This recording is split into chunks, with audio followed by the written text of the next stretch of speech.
Bueno, aquí hemos estado ya un par de veces y recuerdo que siempre han sido buenos cafés, buenos momentos.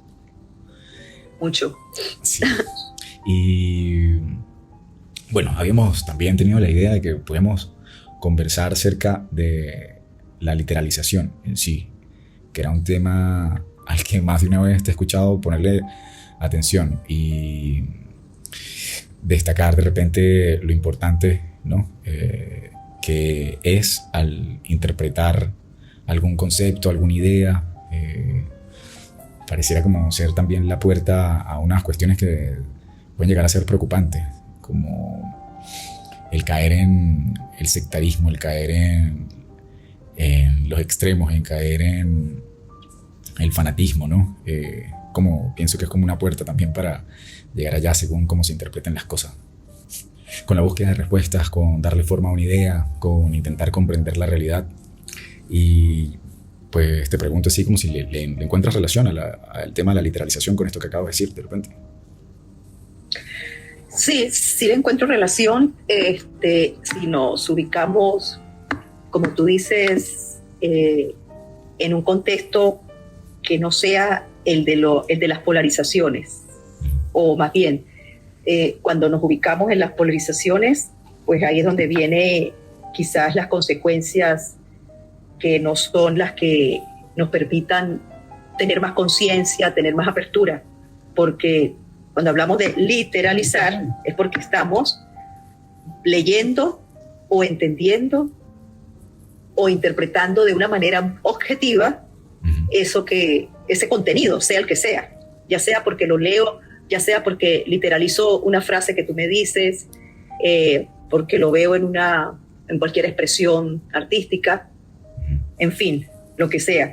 Entonces, quizás a mí cuando tú me has oído que tú dices que he estado así como poniéndole mucho el ojo a lo del tema de la literalización y sobre todo en la lectura, porque desde la profesión, desde la psicoterapia, desde la psicología, pues uno revisa muchísimos textos de muchísimas, no solo que sean de muchísimos autores, sino que tienen que ver con diferentes temáticas y áreas, ¿no?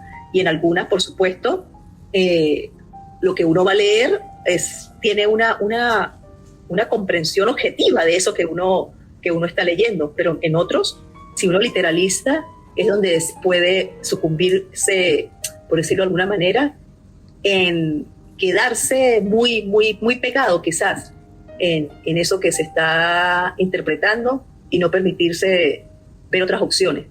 Y cuando hablo, Bueno, no, termina la idea, por favor.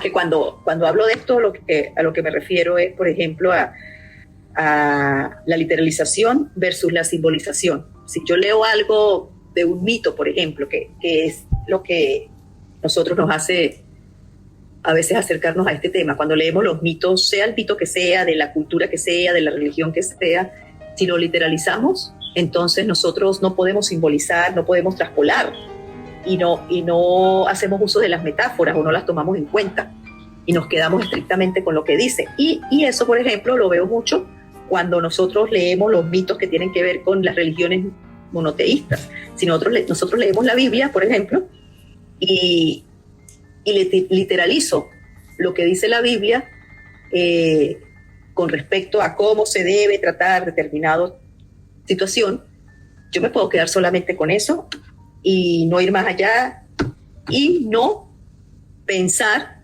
que como me lo está diciendo ese texto es una metáfora para que yo reflexione, que eso tiene una simbología. Mira, dijiste muchísimas cosas que tienen que ver con todo el tema, que claro que son importantes.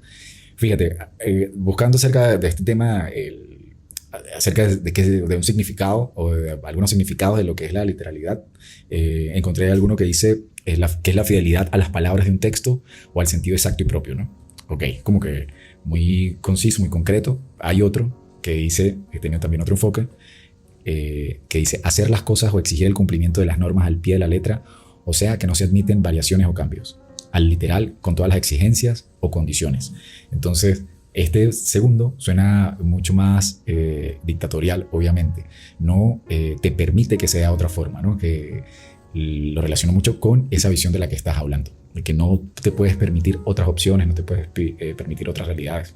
Y ahí es donde se convierte en algo peligroso, justamente el tener una sola visión.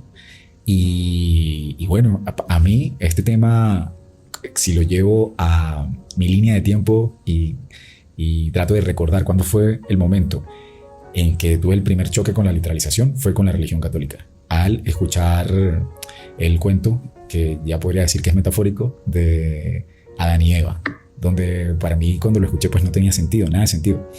Y fue un choque con la lógica. Entonces hubo una ruptura allí porque ya comencé a sentirme engañado por una institución que yo suponía que era muy grande y muy, de alguna forma, poderosa para mí, según lo que yo veía en mi familia y demás. Entonces ya ahí me comenzó a generar un conflicto y no es algo que padecí yo solo, sino que padecemos toda la humanidad con las religiones, que si en algún momento la religión ha funcionado para darle sentido a esta humanidad con respecto a la realidad y cómo la concibe y a su momento, también pues hay que justamente entender que la literalización es algo delicado, ¿no? Al tratar de comprenderlo. No solo nos pasa a los que crecimos en el catolicismo, sino a cualquier otra religión. Y bueno, no sé si has visto casos, que de repente, ¿cómo lo consigues ahorita? ¿Te sigues enfrentando con eso, con los pacientes, con las personas? ¿Cómo ves desde ese lado de la religión? Porque también hay otros temas que podemos hablar, pero ahorita podemos tocar ese exactamente. Sí, bueno, a ver, todas las religiones, hasta las politeístas también, si lo queremos ver así, ¿no? Tienen sus pros y sus contras. Solo que sabemos que, bueno, las monoteístas, justamente al decir mono, nos está hablando ya de una sola cosa, única, a diferencia de las politeístas que nos están hablando de varias. Pero si yo lo llevo estrictamente a los pacientes, también hay dos tipos de pacientes, por decirlo de alguna manera. Viene a psicoterapia, que no tiene ningún trastorno psicopatológico, y que tiene una personalidad muy estricta, muy rígida, que de repente es muy obsesivo, entonces no solo las cosas se hacen de una manera, y ese paciente va a tener la tendencia a literalizar mucho más todo, ¿ok? Por ejemplo, a diferencia de los pacientes que ya tienen algún trastorno psicopatológico y están en un proceso o están próximos a una crisis, que eso lo ve uno en los pacientes que han estado hospitalizados, cómo estos pacientes empiezan a leer la Biblia y empiezan a tomar a pie de juntillas lo que dice la Biblia, y eso alimenta esa idea delirante, por ejemplo. Ojo, claro, no significa que, no, porque uno lee la Biblia se va a enloquecer, no. Estoy hablando de pacientes que ya tengan un trastorno, que eso, porque uno suele ver en los pacientes psicóticos que una de sus delirios tiene que ver con lo místico religioso, son de los delirios que más ve uno en pacientes psicóticos. Pero si dejamos los pacientes psicóticos de lado, porque allá hay ahí, insisto, una patología, y nos quedamos con nosotros los que no estamos psicóticos, sí, la misma personalidad nuestra nos va llevando a que seamos personas que vamos a literalizar mucho más lo que vivimos o lo que nos dicen. Por ejemplo, con el decir, ¿no? Que a veces uno lo ve en las personas que no tienen sentido de humor. No sé si a ti te ha pasado, cuando la gente no tiene sentido de humor y tú dices algo en broma, y la gente no puede, esa persona no puede procesar que es una broma, no ve el lado metafórico, no ve el chiste, sino que literaliza y se enfada, por ejemplo. Tal cual. ¿Sí? Sí. Bueno, el sentido del humor es súper delicado. El sarcasmo justamente a veces no funciona por eso, ¿no? Y bueno, como que junto a esto, o de la mano, va la metáfora que la nombraste, ¿no? El entender, que esto fue lo que me llamó la atención, entender en qué punto se puede tomar como una metáfora o como un cuento que debes tomar literal. Hay aspectos donde la literalización está bien usada, ¿no? Desde mi punto de vista, pero sobre todo encontré que era en los aspectos legales, por ejemplo, cuando justamente necesitas tener un concepto objetivo y concreto acerca de algo. Pero fuera de esto, al comunicarnos, al intentar compartir una idea, juegan muchos otros factores que siento que dependen también de la sensibilidad de las personas que se están comunicando en sí. es difícil también justamente como literalizar un poema donde hay tantos otros elementos que tienen la capacidad de hacerte sentir lo que siente el artista, lo que experimentó, su visión de la vida, y que eso es lo maravilloso, ¿no? Y por eso se considera un arte de la poesía, creo yo. Pero literalizarlo, pues, es algo incluso paradójico, porque cuando escuchas una metáfora y comparan el azul del cielo con el azul de un rubí o la luz de los ojos de una persona, pues entiendes de qué tipo de intensidad, ¿no? Hablan, pero no es propiamente o exactamente igual. Entonces, vuelvo un poquito atrás, me parece importante distinguir o cómo distinguir cuándo se pueden literalizar las cosas y cuándo tal vez debes tener como una mente más abierta para interpretar. Sí. Bueno, las diferentes manifestaciones de arte son maravillosas por eso, ¿no? Porque a través de todas ellas podemos expresar y expresan los genios del arte, cada uno en su rubro, ya sea con una imagen, con una música, con un poema, con una novela, bueno, que la novela más, pero quizás, oye, una pintura, una escultura, un poema, que hacía referencia a los poemas, que se usan tanto las metáforas y se habla con un lenguaje hermoso, o a veces, aunque no sea, o sea, es hermoso, que es distinto, puede ser un poema muy duro, pero no significa que no sea hermoso, ¿ok? Entonces, esa ventaja que tenemos de aprovechar y de disfrutar las diferentes manifestaciones del arte, me parece increíble. Y lo otro, claro, con respecto a lo que decías de que cómo recibimos los mensajes cada uno, ¿no? Cómo nosotros podemos entender ese mensaje que viene del colectivo y sentirnos aludidos, a veces tomárnoslo a pie de juntillas, como se dice, hasta tomárnoslo personal, porque no entendemos que hay algo más allá, que no solamente es esa frase, que no solamente son esas palabras que se dijo, sino que detrás de esa frase hay algo más. Okay. Entonces, puede ese efecto que causa, ¿no? en nosotros el poder diferenciar esto, porque cuando tú decías con respecto a lo legal, es verdad. No, ojo, no es que la literalización no debe existir, porque hay documentos y hay momentos en que lo que está escrito, lo que se dice, es tal cual. Y esa objetividad la necesitamos. Sí. Para no solamente en aspectos como estos que estamos mencionando de lo legal, sino para nosotros aprender a conocer el mundo. También necesitamos de esto, ¿no? Cuando estamos enseñando a los niños cuando están pequeños, bueno, mira, ¿qué es un perro?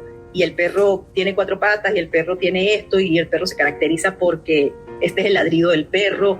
Eso que nosotros estamos enseñando en ese momento es necesario para que ese niño aprenda a diferenciar. Lo interesante es que ese mismo niño puede ir a pintar ese perro y de repente lo pinta morado.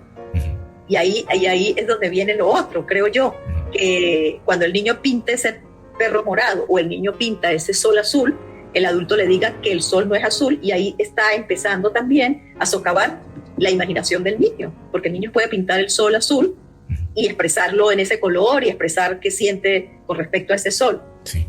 No, ahí no habría problema, porque el peligro de la literalización es cuando la usamos tanto que matamos la imaginación. Y bueno, ese ejemplo está muy bueno porque siento que es muy elemental, ¿no? El de en las primeras edades que estamos ávidos de aprender, de preguntar acerca de todo, porque se siente que todo es absolutamente nuevo. Y bueno, y lo importante, que esto lo hemos hablado un millón de veces, de qué es lo que una persona adulta le enseña a un niño, ¿no? Y qué límites les va colocando. Pero también esto no deja de suceder en las etapas adultas. Nosotros seguimos creando nuestros propios conceptos acerca de lo que es la realidad, pero tal vez hay que estar atento a que sucede de esta manera, de que de verdad nuestra imaginación puede estar siendo limitada, como la de este niño, y bueno, y tratar de ubicarte en qué contexto, ¿no? Te encuentras, en qué contexto está siendo limitada, si te está de repente haciendo algún daño o a alguien más, cuando queremos que nuestra opinión sea la única, cuando caemos en esta cuestión de creer que tenemos la razón y ya, y la única razón. Sí, esto último que estás diciendo es importante porque estaba pensando en lo siguiente. Cuando uno tiene una creencia que es infundada, ¿verdad? O que la asumimos sin mayor capacidad de crítica, ¿qué sucede? Pues cuando eso lo que hace es que nos hace, por decirlo de alguna manera, o nos torna más bien más subjetivos y más dogmáticos, que es lo que estamos hablando. Y por supuesto, entonces más fanáticos, cuando nos quedamos en una creencia. Entonces, tenemos que tener ese punto, ese balance entre no quedarnos con solo una creencia a pie de juntillas, como ya decía, que nos torne dogmáticos o fanáticos, como al mismo tiempo tener cuidado de que estamos en un mundo tan amplio, pero hay tantas cosas aún por conocer, tantas teorías que están apareciendo con respecto a todo, todas estas cosas más infinitas que aún no conocemos del universo, todas estas cosas que tú mencionabas acerca de la energía, que igual, por eso tenemos que tener ese mismo pensamiento crítico, porque si también hay cualquier información que nos llegue, porque nos puede llegar en este momento una información acerca de la energía, por ejemplo, y tenemos ahí también que discernir entre lo que nos dice la física cuántica y que entonces no, hemos ido comprendiendo lo que uno puede comprender, porque obviamente uno nunca va a entender la física cuántica como esta gente que tiene esos cerebros geniales para poder entender esas teorías tan abstractas, pero corremos el mismo riesgo. Si yo digo, ay, mira, me dijeron que, no sé, a ver qué ejemplo podría dar, que si yo nada más con mirarte ahorita a los ojos ya te voy a curar tal cosa, solo con mirarte a los ojos, oye, uno tiene que tener un pensamiento más crítico, ¿no? Si yo me tomé a pie juntillas que la energía viaja en la distancia, pero me lo tomé tan a pie juntillas que no veo que eso pasa también por un proceso, que hay un campo ahí magnético, que se tienen que dar toda una serie de situaciones para que eso suceda, nos volvemos... ¿Cuál sería la palabra? Pues nos volvemos también como, no es muy bonito ni muy elegante, pero como unos bobos ahí también de creer absolutamente en todo sin tener ese pensamiento mucho más crítico y sin que podamos discernir. Que no sé si me hago entender, pero como empezamos a hablar fue de la literalización, sí, y hemos ido tocando todo esto, lo que sí quiero que por ejemplo, o por lo menos la gente que vaya a oírnos, que pueda entender que hay que estar atento a no polarizarnos, a no quedarnos con una creencia sin nosotros mismos ser críticos de esa creencia, vamos a ponerlo así, ¿no? Porque leí esto y así ya creo que es. Lo importante es ese pensamiento crítico que tenemos que tener constantemente. Es tal cual. Bueno, yo creo que no pudiste haberlo llevado orientado mejor todas las ideas que estamos hablando. Creo que ese justamente sería lo que hay que mantener presente en todo momento, porque también entender que hay una incapacidad que es hermosa, pero para nosotros entender la realidad en sí, que cada día podemos hacer un esfuerzo por aumentar esa conciencia acerca de la vida y de los conceptos que nos vamos generando y lo que vamos aprendiendo, pero hay un límite y que justamente entonces hay que cuidar no irse para un extremo o para el otro, el desarrollar este pensamiento crítico. Ahí, ¿utilizas tú algunas maneras para mantener esto presente de repente? Con respecto a mí misma. Sí. Mira, yo creo que la fórmula sería, esa es mi fórmula obviamente, sí, cuanto más uno lea de temas diversos, sí, cuanto más cultura, yo insistir en eso, cuanto más cultura uno tenga, mucho más posibilidades vamos a tener al mismo tiempo de no caer en esas polarizaciones, sino de poder tener diferentes miradas y desde allí saber que quizás algo hoy lo voy a entender desde la mirada que me da, qué sé yo, un poema, y en otro momento voy a poder entender otra situación desde la mirada que me da un texto, o en otro momento desde la mirada que me da otro ser humano con el que estoy conversando y que me da otro punto de vista. Pero la cultura para mí es fundamental, realmente es fundamental. Sí, tal cual. Sí, yo ya imaginaba que justamente ibas a responder empezando con la lectura, porque pues es una forma de adentrarse en el sentir y en la psique de la escritora o el escritor, de otras personas, otras visiones. Pero bueno, mientras ahondabas en esa respuesta, también veo que es importante desarrollar la empatía o por lo menos abrirse a que hay otros puntos de vista, ¿no? Esto es esencial, creo yo. Muchas veces siento que me quedo corto o que mi imaginación se queda corta. Y me imagino que esto nos pasa a todos, ¿no? Creemos que el mundo, que la vida, que lo que ya sabemos es así y que no puede cambiar. Y tal vez la realidad es que pues, somos seres que seguimos descubriendo, ¿no? Hay una frase que me ha gustado mucho últimamente que dice: los límites de mi lenguaje son los límites de mi mundo. Y pues esto... Muy buena esa frase. Sí, también se refiere a que el lenguaje moldea la manera de pensar de nosotros.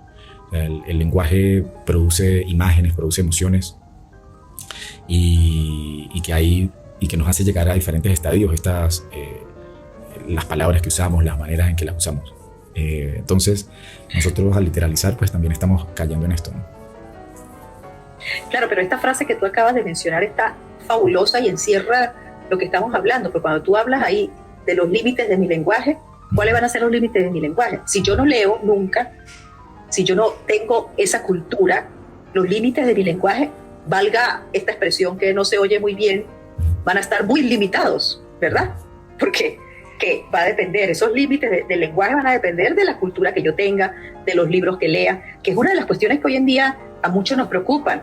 Estas generaciones mucho más jóvenes, en que ahora todo es solo una red social corta, un TikTok, todas estas cosas que todo sea breve y que se hable mal o hasta se hable restándole letras a las palabras, todo esto por un lado, pero por otro lado, porque no hay aproximación a culturas que te alimenten más, por decirlo de alguna manera. Y esa frase que tú dijiste es una frase que la podemos traspolar a lo que nosotros en nuestra profesión, en la psicología y en la psicoterapia, sobre todo nos han enseñado, que era lo que los grandes genios de la psicoterapia y del análisis nos han enseñado, que uno no puede llegar con un paciente sino hasta donde uno llegó. Eso también es un límite. Es exactamente lo mismo que tú estás diciendo con el límite del lenguaje y el límite del mundo, ¿verdad? Es como si uno naciera en un planeta y naciera y le entregaran un libro y uno solo conociera un libro y creciera toda la vida conociendo un solo libro. Eso es lo que uno va a conocer. Pero si estoy en un sitio donde conozco 100, 1000 libros o 1000 libros, wow, la riqueza, por supuesto, es distinta. Por eso también siempre, otra de las cosas por las que abogo y siempre estoy en discusiones, porque hay que leer. Así la gente cada día, o a un grupo de personas, porque no es así todo el mundo, pero a un grupo de personas no le gusta leer, pero es que hay que leer.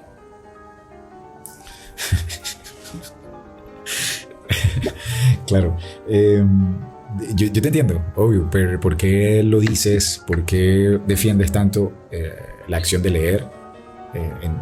Pero bueno, es algo que lucha justamente con este nuevo mundo de la inmediatez y de la rapidez, donde la tecnología en sí no es, digamos que la mala de la película, sino son nuestros deseos de ir cada vez más rápido y de querer saltarnos todos los pasos, donde nos comemos esas letras, justamente, donde no profundizamos en el comprender, en el vivir, y que sí está siendo una, digamos, momento muy diferente al resto que ha habido la humanidad. Justo escuché en estos días que se registró como que por primera vez que estas nuevas generaciones ya había como una cantidad notable de personas que eran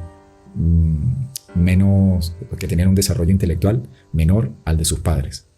Esto no había pasado. Digamos que en la media del desarrollo evolutivo no había ocurrido sino hasta ahora.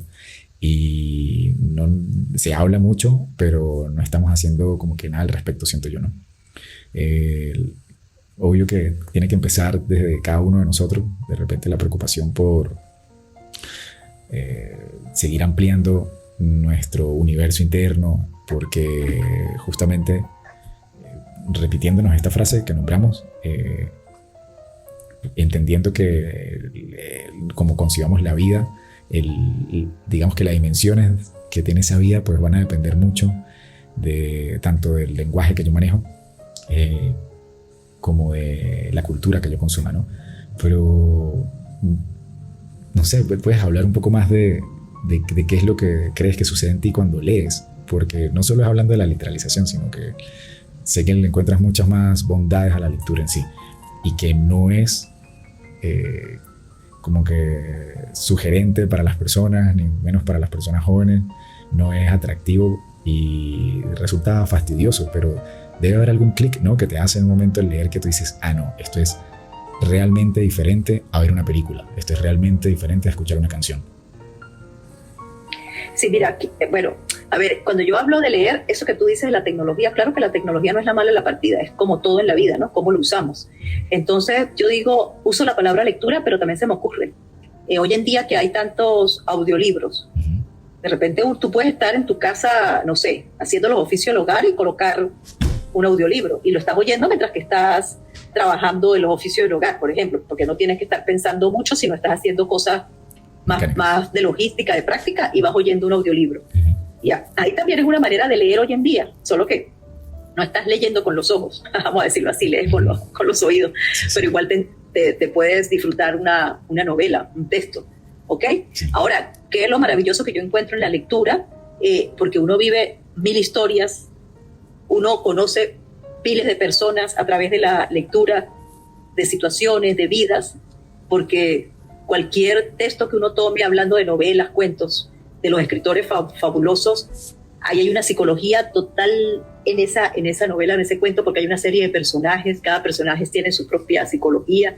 Entonces, son mundos, repito, son mundos que uno va conociendo a través de la lectura. Ahora, no nos quedemos solo con las novelas y los cuentos, quedémonos con cualquier otro tipo de lectura. La gente que le encanta la historia, bueno, leer acerca de historia, toda la riqueza de los miles y miles de siglos y de las culturas que son milenarias.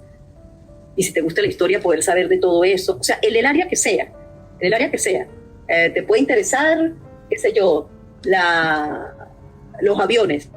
Bueno, seguro estoy que hay 20.000 lecturas o 20.000 libros que hablan sobre los aviones y todo lo que te interese sobre los aviones, y ampliarlo y profundizarlo. O sea, creo que es eso, lo enriquecedor que es, no importa el tema que me interese, hay mucho para ampliar, mucho para querer saber, no quedarme solo con una pildorita. Pero también entiendo que no es el tema de hoy, que será otro tema en algún momento, que los cambios generacionales, eso también lo entiendo, y que posiblemente con todo esto de la tecnología, pues obviamente a las generaciones mucho más jóvenes les interesan ya otras cosas, les produce inquietud, otras búsquedas que no podemos pretender que sean las búsquedas de uno, que no sean las mismas búsquedas.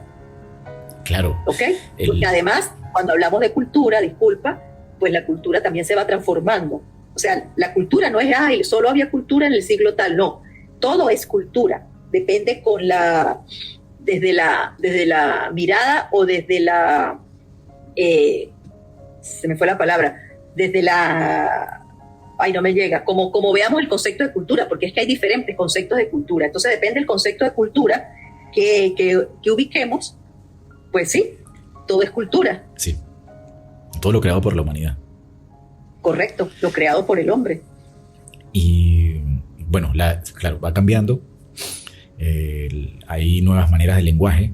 Por ejemplo, los memes son ideogramas. Es una manera nueva de comunicarse, de expresar una idea, que también, como cualquier otro lenguaje, corren el riesgo de literalizarse y pensar que es la única forma y visión que hay. Pero hay algo... Pero ojo, disculpa que te interrumpa un momento, pero también vemos en los memes que hay memes que son geniales, y que un meme con una imagen que te muestra, oye, también muchos memes te están usando esa simbología para ir más allá de eso. Eso también es lo maravilloso y enriquecedor de los memes. Entonces es todo lo que está detrás. Ya, pero fíjate, eso viéndolo como una parte del lenguaje donde complementa algo que antes con palabras era muy difícil explicar. Lo que pasa es que, interesante, por ejemplo, de la lectura en sí, es que para poder lograr escribir un texto, hay un momento donde ese escritor o escritora se da un lapso para darle forma a esas ideas, para poder editarlas. Hay algún reposo allí donde no es igual a esto que estamos haciendo, que es hablar, donde estamos improvisando las palabras, ¿no? Y de repente el día de mañana recordamos que fue lo que dijimos y nos dan ganas de editarlo, de recordar aquí, de haber usado otro sinónimo, qué sé yo. Entonces, en sí, en la lectura, en los textos escritos, me parece que reside todo esto de que resulta un material mucho más curado y que hay idiomas, hay lenguas que son muy ricas, por ejemplo el español, donde entonces tenemos mucha capacidad o muchas posibilidades para poder explicar o para poder darle forma a algún concepto nuevo. Entonces pasa algo que perdimos el interés, justamente, nos parece de alguna forma tedioso y ahí es donde, aunque sea un audiolibro, si ya alguien escribió esto, igual siento que viven como que todos estos aspectos que acabo de nombrar de lo que es la escritura. Entonces, cada palabra también tiene un significado en sí. Por lo general, todas las personas usamos las palabras, usamos el lenguaje, lo usamos de manera inconsciente.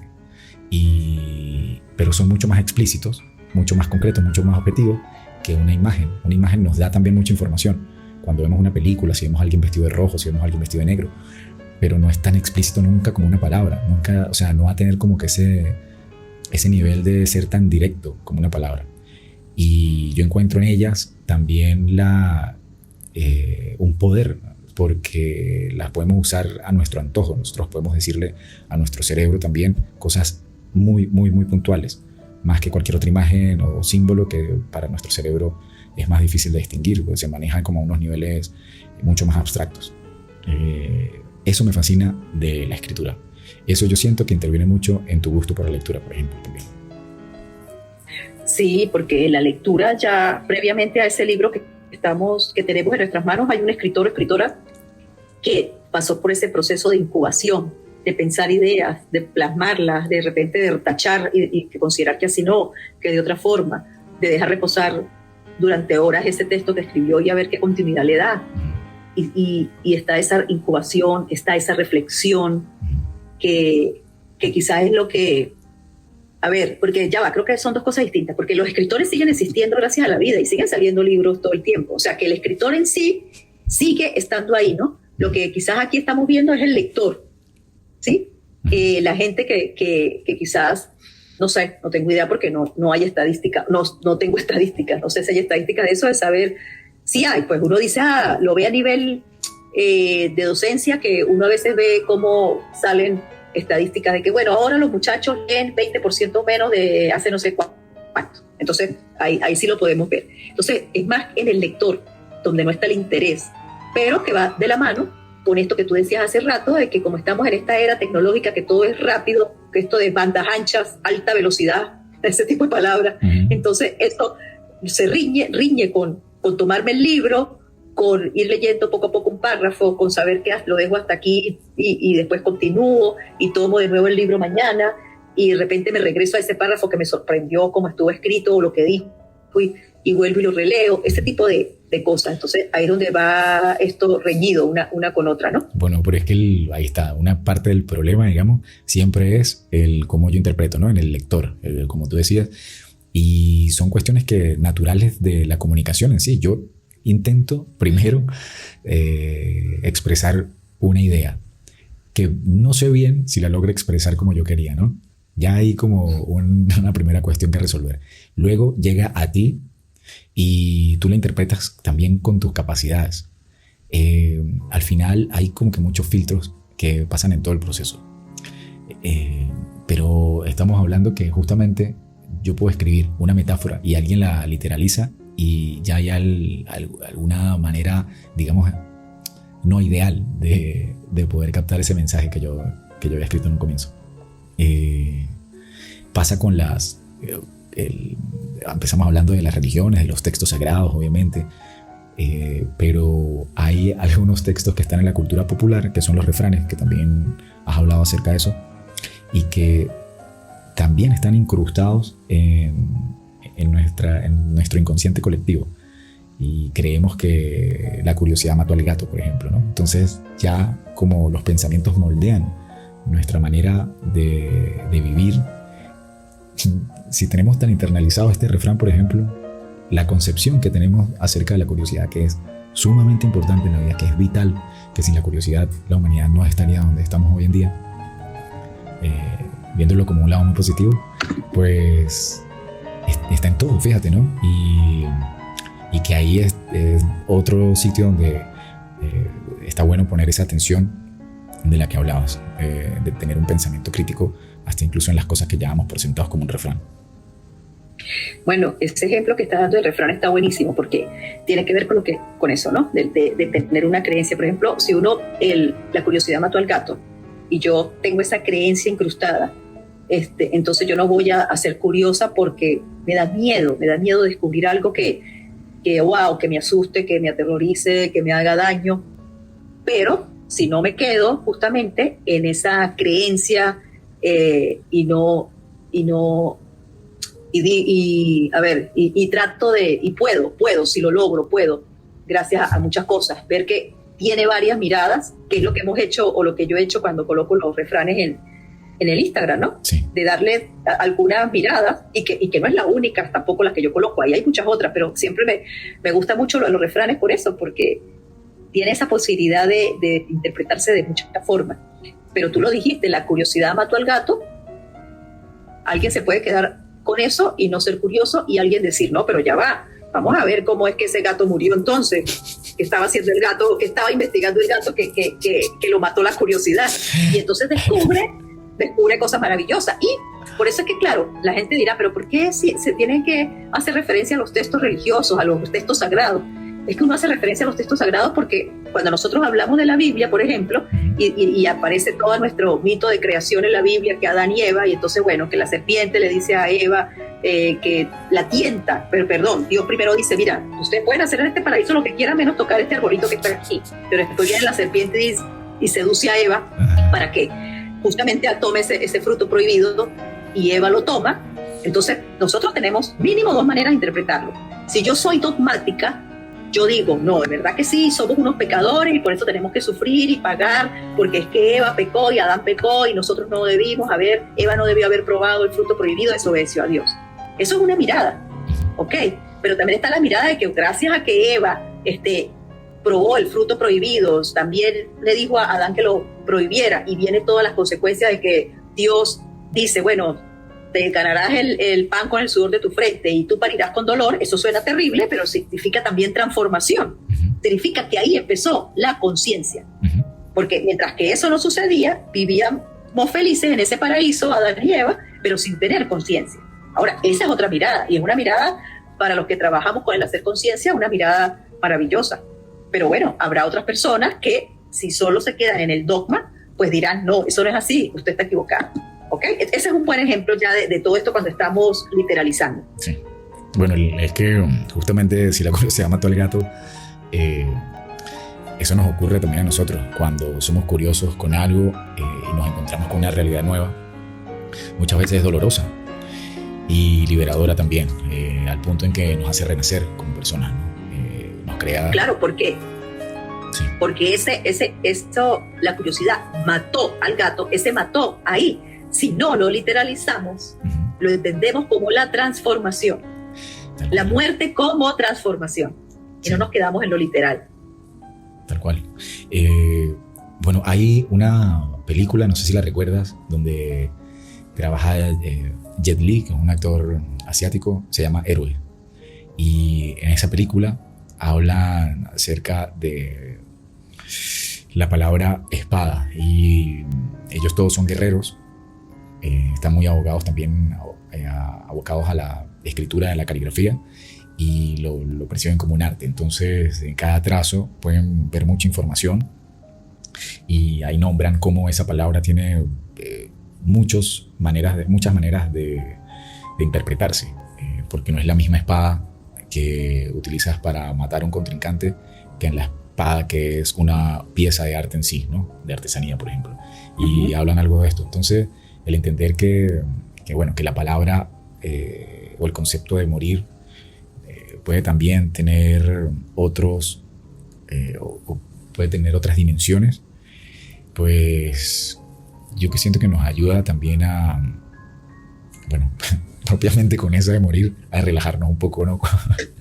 con la vida, y que porque hay un temor general, siento yo, con la muerte, obviamente, no es para menos, pero pero bueno, nos abre a un universo mucho más amplio, esperanzador y emocionante. Y no solo con ese concepto, sino con el resto. Entender que que esa palabra, que ese concepto que tienes acerca de algo es ese y ya, sino que pueden haber muchos otros y que lo mismo nos puede pasar con todas las visiones de todas las personas que vemos, ¿no? Sí, yo estoy de acuerdo contigo. No, La palabra vale. muerte es una palabra que... Más te que vale hay porque que... no voy a tolerar, y que más te vale porque no va a tolerar que piense de otra manera. Veremos. La palabra muerte es de las palabras, claro, que más nos produce movimiento. Pero cuando empezamos a comprender que la muerte es transformación y no la muerte literal, que algún día vamos a abandonar este cuerpo, podemos también amigarnos y, como tú dijiste, relajarnos con muchas de las cosas que vamos a ir viviendo, porque es que ya hemos vivido muertes, estamos vivos y hemos vivido muertes. Y bueno, y que nos han permitido, transformarnos, qué maravilla. Si el que no se ha transformado, bueno, qué triste, pero ya hemos vivido muertes, ¿no? Sí. O también hay gente, si queremos usar las palabras, hay gente que está muerta en vida.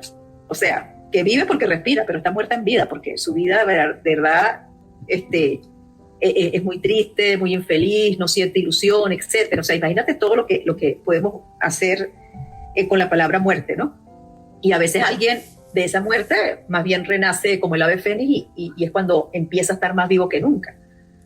Así que bueno, yo creo que la transformación en última instancia, ya que llegamos hasta acá, es bellísima, y que las palabras nos pueden permitir transformarnos y que la cultura nos puede permitir transformarnos y el no literalizar absolutamente todo nos puede permitir transformarnos. Genial. Así que bueno. Ojalá todas las personas del mundo y fuera de él, si hay, te puedan escuchar y considerar por lo menos lo que estás diciendo. Bueno, oye, gracias, mamá. Muy buena. Bueno, gracias a ti. Y fíjate que para cerrar, pensaba justamente que si estamos en este café en el que Cortázar venía y se sentaba a escribir y todas esas, bueno, tantas cosas maravillosas que él nos dejó y que nosotros amamos tanto de él, fíjate esos textos que él tiene tan maravillosos, ¿no? Yo cada vez que recuerdo los cronopios y digo, bueno, alguien que sea quizás muy rígido o que sea más apolíneo, porque que sea de un pensamiento más apolíneo, más vertical, quizás no le pueda gustar para nada las historias, los cronopios de Cortázar, mientras que para otros nos resultan tan fascinantes, agradables, nos reímos, nos parece maravilloso, nos podemos permitir que creemos que existen los cronopios, pues no necesitamos estar psicóticos, simplemente creemos que existen los cronopios y ya. Y esa es la maravilla de la lectura, y es la maravilla de que existan infinitos escritores que nos muestren todo, en todas sus diferentes arquetipos. Porque Borges era un escritor maravilloso también, pero Borges es un escritor apolíneo y sin embargo también maravilloso los cuentos de Borges, si queremos ver diferencias. Bueno, quería decir esto para cerrar pensando en este café en el que Cortázar visitó tanto. Y que bueno, que aquí justamente alcanzó a escribir parte de Cronopios y Famas. Yo diría que ahora que te escucho, hay cuestiones que a mí me encanta literalizar y que bueno, entra todo lo que para no contradecir todo lo que hablamos ahorita, voy a decir que entra dentro de este paradigma, ¿no? que sucede en la vida, porque me encanta poder ponerme en los zapatos de Cortázar, o mejor dicho, que poder sentirme como un cronopio, que ese cronopio vive en mí, y darle la libertad a esa imaginación y darme la libertad de todas esas opciones, y de tener la sensibilidad y la alegría de los cronopios, y bueno, y que el paradigma de repente entra por mi otro lado de saber que no es literalmente así, que también hay otros aspectos que me componen, más terrenales, digamos, y que también son necesarios. Así que bueno, ojalá logremos discernir, o por lo menos yo, cuando literalizar lo suficiente como para que me emocione y me vitalice lo que me da la vida, y balancearlo luego con comprender que hay muchas otras visiones también. Sí, mi amor, pedirle a la vida que podamos entrar y salir. Está buenísimo eso. Bueno, Te amo, mamá. gracias. Te Gracias a amo, ti. gracias.